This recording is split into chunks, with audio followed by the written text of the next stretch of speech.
अब ये सखियां एकदम मजबूत स्थिति लिए हुए खड़ी हैं, जल्दी ये कौर उठाएं और हम गारी देना शुरू करें। अच्छा, एक सखी ने कहा मैंने सुना है ये कोई साधारण नहीं है, साक्षात भगवान है। अरे पुरुषों में सर्वोत्तम है, इसीलिए ये पुरुषोत्तम कहलाते हैं। अरे सखी, पुरुषोत्तम को गारी कैसी? भला भगवान को भी कोई गारी देता है क्या? ना ना ना ना, पुरुषोत्तम को गारी कैसी? दूसरी वाली ने कोहनी मार के कहा रे गारी बिना ससुरारी कैसी? उस ससुरारी का जहाँ पे दुल्हा सरकार पाने बैठे और 4 गाली उनको ना मिले। हम तो देंगी गारी, होंगे पुरुषोत्तम, होंगे अपने अयोध्या के, होंगे हमारे मिथिला के पुरुषोत्तम नहीं है। जहाँ के होंगे जिनके होंगे, हमारे थोड़ी ना, हमारे तो जीजा जी लगते हैं, हमारे तो किशोरी जी के सर्वस्व लगते हैं। सखियां तैयार हैं। अच्छा, वास्तव में सिर्फ प्रेम में वो सामर्थ्य है जो भगवान को गारी भी देने की सामर्थ्य रखता है। आप किसी को गारी देंगे तो सामने वाला हंसेगा कि रोएगा कि गारी देगा? क्या करेगा? सामने वाला खुश तो नहीं होने वाला। पर इतनी सुंदर यहाँ पे विधा का आप दर्शन देखो, भगवान को इतनी अच्छी गारी लग रही है। यहाँ पे तो एक बार सुने तो सुने, उस समय से लेकर के आज तक सुनते आ रहे हैं, आज तक सुनते आ रहे हैं।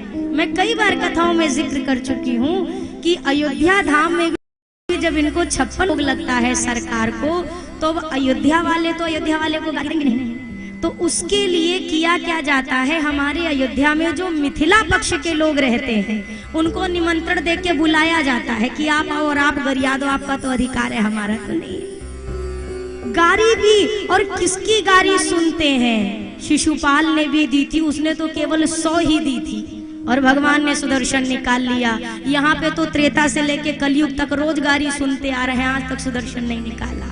क्यों? क्योंकि इस जो गारी है, इस गारी के कण कण में प्रेम रमा हुआ है। और ठाकुर जी कहते हैं तुम प्रेम से मुझे गारी भी दोगे तो मुझे सहर्ष स्वीकार है, और बिना भाव के मंत्र भी बोल दोगे तो मुझे अच्छा नहीं लगता। तुम गारी भी दो मुझे स्वीकार है। मिथिलानिया खड़ी है। राम जी जब मंडप की ओर जाने लगे तो मैं राम जी को अब कहा पता कि ब्याह वाली चाल बदल जाती है। उनको तो लगा जैसे रोज चलते हैं वैसे ही चलना है। अब ब्याह की चाल अलग होती है भाई, थोड़ा हौले हौले चलना पड़ता है। अब हमारी सरकार को क्या पता। तो राम जी जैसे गुरु जी के साथ चलते थे वैसे आराम से अपने सहज मुद्रा में जाने लगे। तब तक सखी ने कहा देखो देखो देखो, ऐसे कोई दुल्हा चलता है? दुल्हा ऐसे चलता है? अरे सरकार, कहाँ इतना तेजी तेजी, दूल्हा बोले बड़े हौले हौले चढ़ रखता है, थोड़ा लजा के सकुचा के तो हौले हौले पैर रखो ना। चलो धीरे धीरे लालन लली के अंगना, आराम से चलिए। अब राम जी को लगा अच्छा आराम से चलना है। राम जी एकदम ही आराम से चलने लगे। एक पांव धरे फिर खड़े, फिर 1 मिनट बाद दूसरा पांव फिर खड़े। अब सखी ने कहा ओ हो, ऐसे तो ब्याह इस साल नहीं हो पाएगा, अगले साल का मुहूर्त निकलवाना पड़ेगा। अब सखियां कहती हैं ओ पग धीरे कैसे दुल्हा धरत सखी, चले ऐसे जैसे कोल्हू के बरद ए सखी। बरद समझते हैं? बैल। हमको मत गारी देना, हमारे एक शब्द नहीं है इसमें से। सखियां कहती हैं ऐसे चल रहे जैसे कोल्हू के बैल पर बोझा लदा होता है और बेचारा चल नहीं पाता, ऐसे तो ये चल रहे हैं, ऐसे कैसे काम चलेगा। लखन लाल ने सुना, लखन लाल ने कहा बड़ी विचित्र हो तुम। राम जी से कहा भैया आप चलबे मत करिए, खड़े हो जाइए, पहले हम इनसे पूछ लें कि कितने में चलना है, फिर आगे बढ़िए। लखन लाल ने सखियों से कहा हमको बताओ तुम।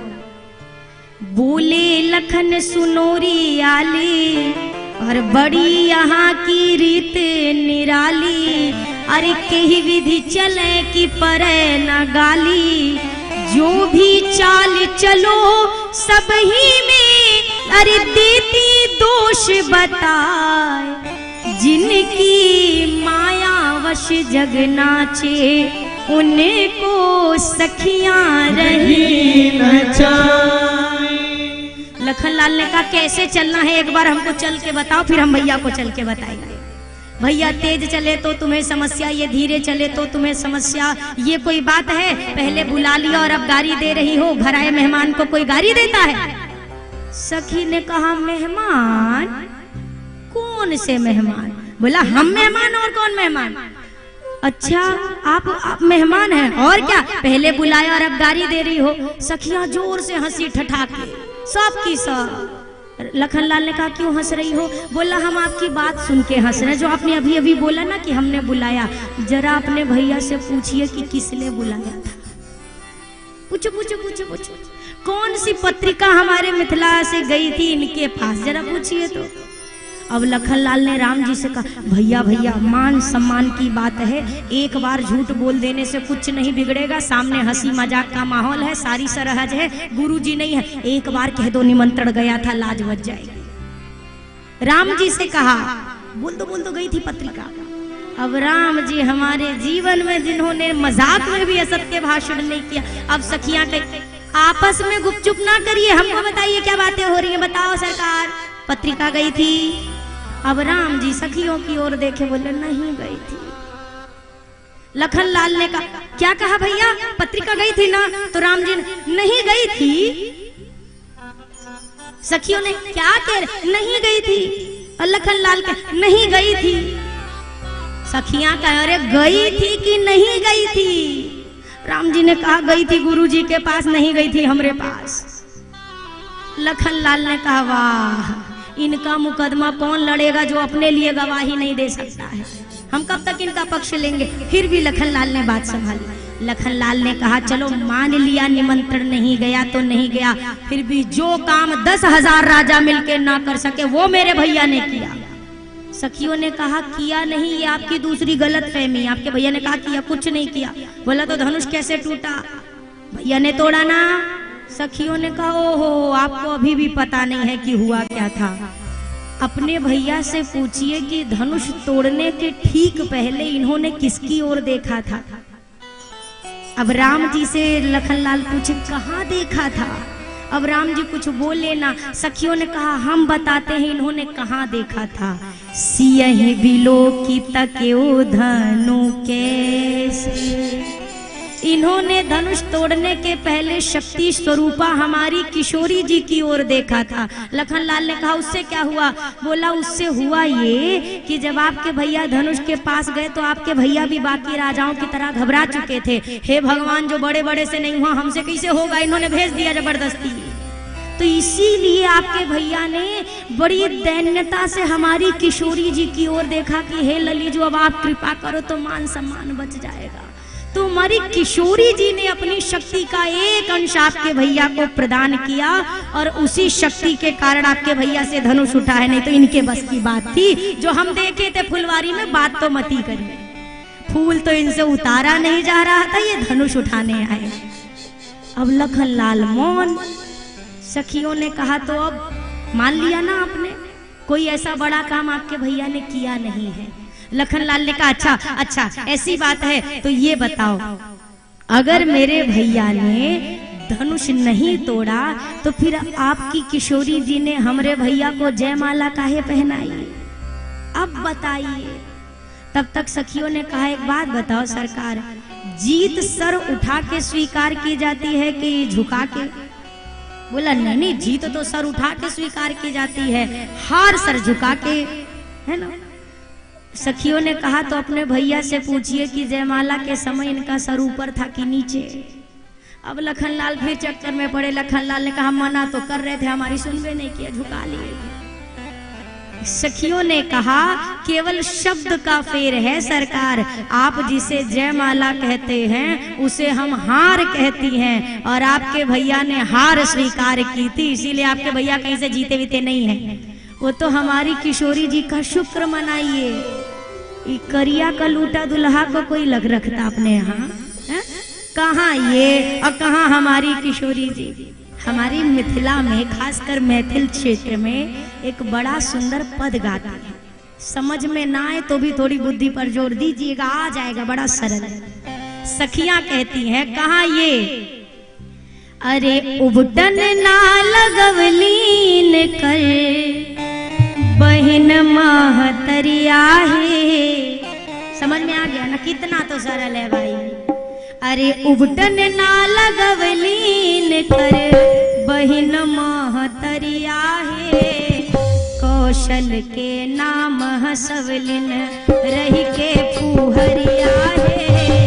कौशल के नाम हसवलिन रही के फूहरिया है। कौशल के नाम हसवलिन। अरे उबटन बिना दुल्हा बाबू रही गईले करिया है। उबटन बिना दुल्हा बाबू रही गईले करिया है। भादों के अमावस के, भादों के अमावस के रात जैसे अंधेरिया है। भादों के अमावस के। सखी कहती है इनकी अगर माई बहन ने समय पे उबटन लगा के घिसाई कर दी होती तो एक आध परत उतर गया होता, कुछ तो रंग निखर के आया होता।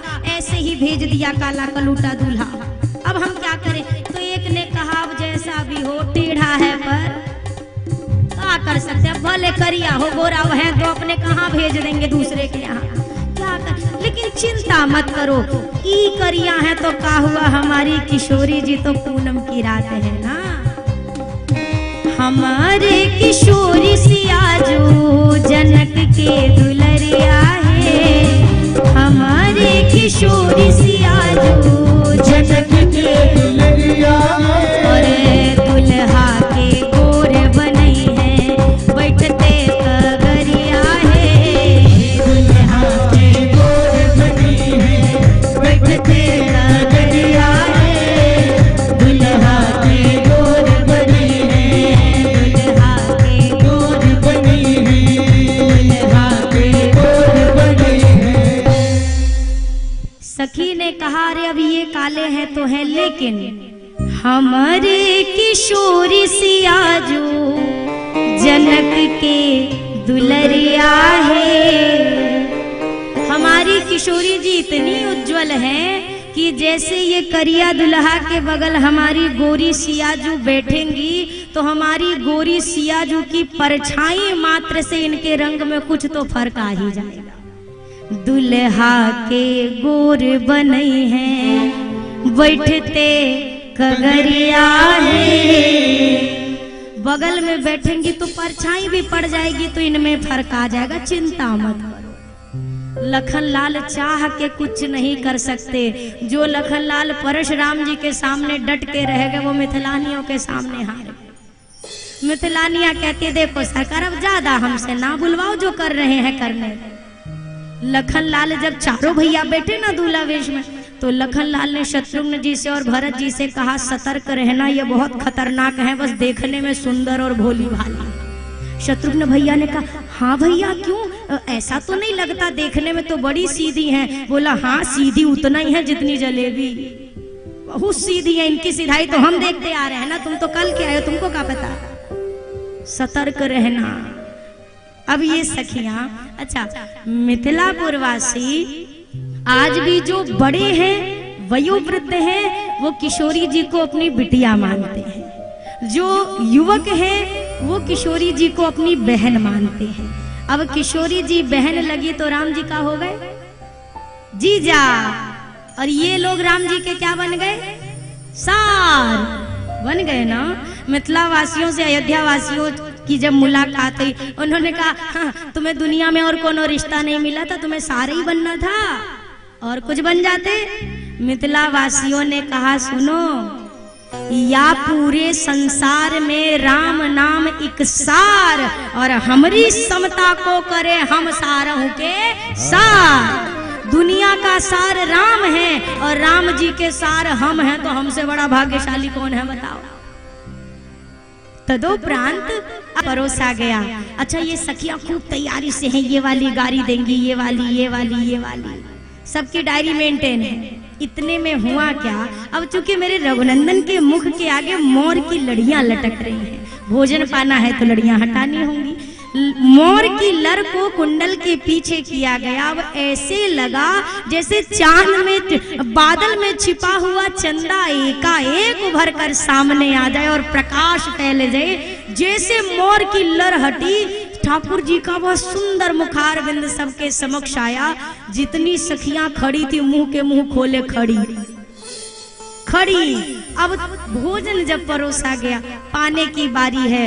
हुआ क्या, इन्होंने गारी देना शुरू किया। पर हुआ क्या, राज की बात सुनो सजनी, मड़वा में भयो एक अचरज भारी। जीवन बैठे सभी सूत चार, सब नारी चढ़ी मिथिलेश अटारी। देखत राम को रूप अनूप, भुलाय गई सुध देख निहारी। और भूले गई अवधेश को नाम, और देन लगी मिथिलेश गारी। इनकी डायरी में जितने जगह पर दशरथ जी का नाम लिखा था गारी में, उतनी जगह इन्होंने अपने जनक जी का नाम जोड़ा और अपने ही घर में खड़े होके अपने ही जनक जी को गरियाना शुरू किया, हमरे जनक जी, हमरे जनक जी। अब अयोध्या के जितने बाराती बैठे ये सब हंसे ठठा के जोर से ताली दे दे के, ये तो बढ़िया रिवाज मिथिला का है कि अपने लोग अपने को ही गरियाते हैं। सखियों ने कहा ये बड़ी जोर जोर से हंस रहे हैं, थोड़ा तो बुरा मानना चाहिए, हम 1 घंटे से गारी दे रही हैं। तब समझ में आया एक को गारी इनको देवे नहीं करी तो इनको क्या करने बुरा लगेगा। अब इन्होंने गरियाना शुरू किया। बोला अब तुम देखो हम तुम्हें कितनी गारी देते हैं, हमसे गड़बड़ी कराई और सारा इल्जाम किस पे थोप रही है, राम जी की। इन्हीं के कारण गलती हुई। लखनलाल ने कहा इनकी क्या गलती है, भैया ने हमारे कहा क्या, हो तो अपनी जगह बैठे। बोला अगर ये हमारी ओर देखे नहीं होते तो हमारा सब ये अल्टी पल्टी नहीं होता इधर उधर का, इनके चक्कर में हुआ सब, तो अब हम इनको छोड़ेंगे। राम जी बेटे जनक जी ने कहा सरकार पाना शुरू करिए। अब राम जी थोड़ा देखो भाई मर्यादा पुरुषोत्तम है, और उससे भी बड़ी बात थोड़ा लजीले हैं, और उससे भी बड़ी बात ससुराल में बैठे हैं। तो अब सरकार थोड़ा सा लजा के सब कुछ आके अभी भोजन नहीं कर रहे। तो सखियां कहती हैं अरे ऐसे नहीं खाएंगे। कैसे खाएंगे? सखी कहती है ओ सखी दा बबुआ जी के गारी ऐसे ना खाए हैं। सखी दा बबुआ जी के गारी ऐसे ना खाए हैं। दुल्हा आई ससुरारी ऐसे ना खाए हैं। दुल्हा आई ससुरारी ऐसे ना खाए हैं।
खीर खाए ललन खाए चारे, ऐसे ना कहिए दुल्हू आए ससुरारी, ऐसे ना कहिए।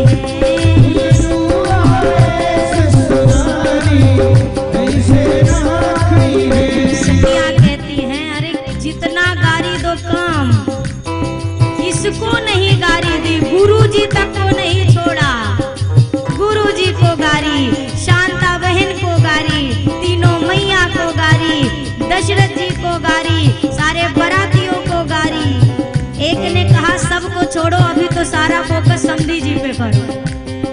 आहा समधी कैसा भाका निराला है यार, समधी कैसा, समधी कैसा भाका निराला है,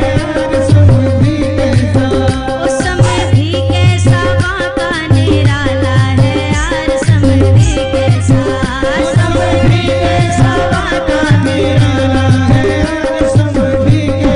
हाँ समधी कैसा भाका निराला है यार, समधी कैसा, समधी कैसा भाका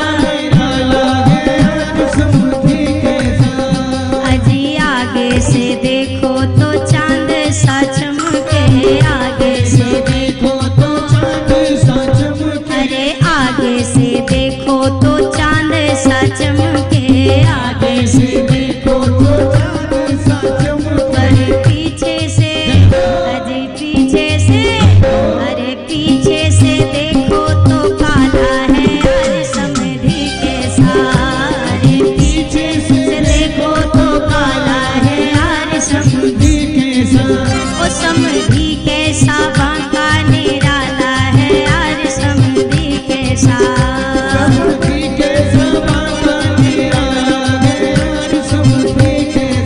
ओ समधी कैसा बांका निराला है यार, समधी कैसा, समधी कैसा बांका निराला है, समधी कैसा बांका निराला है यार, समधी कैसा, समधी कैसा बांका निराला है यार, समधी कैसा। हम तो थोड़ा ही गा रहे हैं, मिथिलानियों की लिस्ट बड़ी लंबी, खूब गारी दी, पर सरकार इस गारी को सुनकर भी मंद मंद मुस्कुरा रहे हैं। क्यों? क्योंकि जानते हैं कि इनके एक एक गारी के पीछे करोड़ों मंत्रों के बराबर गरिमा छुपी है। इतना प्रेम है इस गारी में भी। आप कहीं पर भी प्रसंग उठाकर देखो, केवट जी ने, जिनका आज प्रसंग अभी हम गाएंगे, कोई मंत्र नहीं पढ़े भगवान आए तो। मंत्र छोड़ दो, ऐसे प्रणाम तक नहीं किया कि सरकार जय सिया राम आप आए हैं। ना ना ना ना, इधर से मांगा जा रहा है, उधर से साफ इनकार किया जा रहा है। और उन्हीं केवट जी के लिए ठाकुर जी घंटों उनके घाट पर खड़े रहे, कुछ लेकर नहीं बैठे केवट जी, केवल एक प्रेम को अपना आधार बना लिया, एकमात्र प्रेम को। जहां पर आपने प्रेम का खंभा गाड़ दिया ना, विश्वास रखिएगा भगवान को किसी डोरे की आवश्यकता नहीं, उस खंभे के पास से भगवान कहीं जा नहीं सकता, कभी नहीं जा सकता।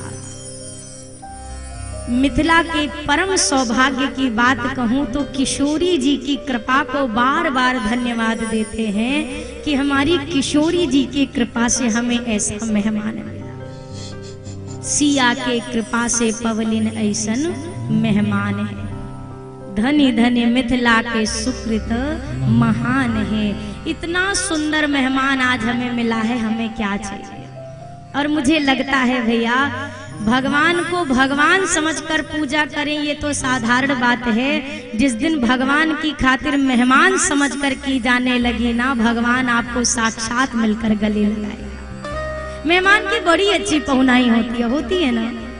अरे बोलिए, उतनी तो भगवानों की नहीं होती जितनी मेहमान की होती है।